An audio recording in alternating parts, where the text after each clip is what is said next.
Ito yung mga mga pasaway sa sa Bonifacio. Pinalabas kami kasi patalo mo ito. Pinalabas kami kasi mga gwapo daw.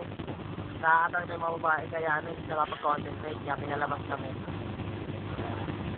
Yan yung pinuno namin, pinakagwapo sa lahat. Kuha pangalawa yung si Ricky. Yan. Ito nga pala ulit si Posyo. Yan.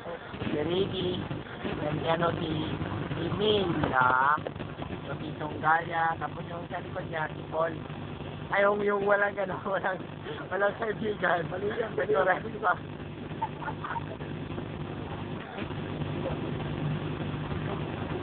Nakalimutan ko ako sa dito.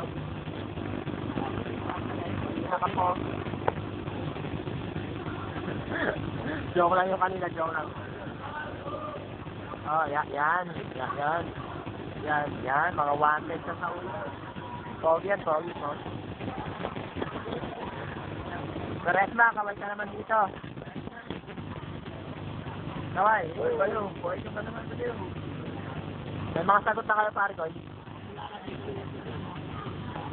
Umahagi kayo ha, sagot. Yan, yung mga sagot namin. Isa kami sa pinakamatalino. Kaya pinalabas kami kasi nangungabi na yung mga babae sa amin. Nakasasya sa mga kagwapuan namin. Yung naiiba na yun, that's why yung pagkulikas.